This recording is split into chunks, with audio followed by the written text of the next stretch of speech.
संगीत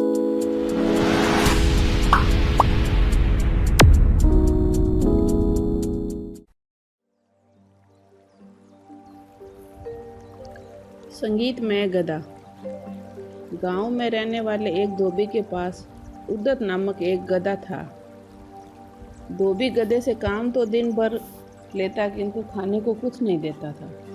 हाँ, रात्रि के पहर वह उसे खुला उसे छोड़ देता ताकि इधर उधर घूम कर वह कुछ खा सके। गधा रात भर खाने की तलाश में भटकता रहता और धोबी की मार के डर से सुबह सुबह घर वापस आ जाया करता। एक रात खाने के लिए भटकते भटकते गधे की भेंट एक सियार से हो गई। सियार ने गधे से पूछा, मित्र, इतनी रात कहाँ भटक रहे हो?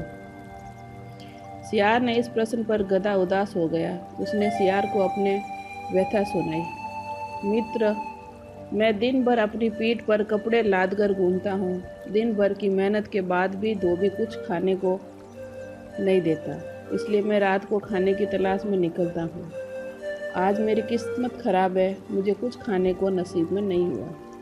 मैं इस जीवन से तंग आ चुका हूँ। गधे की व्यथा सुनकर सियार को तरस आ गया। वह उसे सब्जियों के एक खेत में ले गया। ढेर सारी सब्जियां देखकर गधा बहुत खुश हुआ। उसने वहां पेट भरकर सब्जियां खाई और सियार को धन्यवाद देकर वापस धोबी के पास आ गया।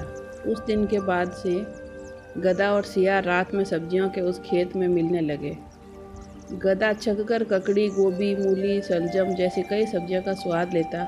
धीरे धीरे उसका शरीर भरने लगा और वह मोटा ताजा हो गया। अब वह अपना दुख भूलकर मज़े में रहने लगा।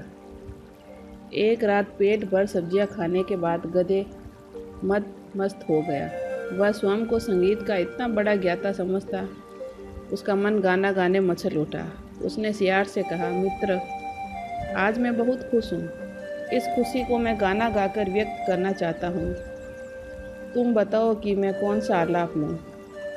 गधे की बात सुनकर सियार बोला, मित्र, क्या तुम भूल गए कि हम यहाँ चोरी छुपे घुसे हैं? तुम्हारी आवाज़ बहुत कर्कश है। ये आवाज़ खेत के रखवाले ने सुन ली तो वह यहाँ आ गया और हमारी खैर नहीं, बेमौत मारे जाएंगे। मेरी बात मानो, यहाँ से चलो। गधे को सियार की बात बुरी लग गई। वह मुँह बनाकर बोला, तुम जंगल में रहने वाले जंगली हो, तुम्हें संगीत का ज्ञान नहीं है।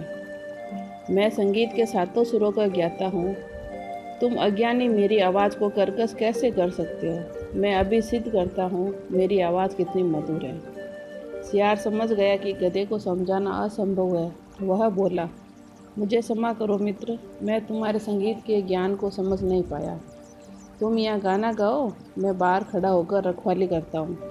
खतरा भांपकर मैं तुम्हें आगाह कर दूंगा। इतना कहकर सियार बाहर जाकर एक पेड़ के पीछे छुप गया। गधा खेत के बीचों बीच खड़ा होकर अपनी कर्कश आवाज़ में रेंकने लगा। उसने रेंकने की आवाज़ जब खेत के रखवाले के कानों में पड़ी तो वह भागा भागा खेत की ओर आने लगा। सियार ने जब उसे खेत की ओर आते देखा तो गधे को चेताने का प्रयास किया, लेकिन रेंकने में मस्त गधे ने उसकी ओर ध्यान ही नहीं दिया। सियार क्या करता, वह अपनी जान बचाकर वहाँ से भाग गया।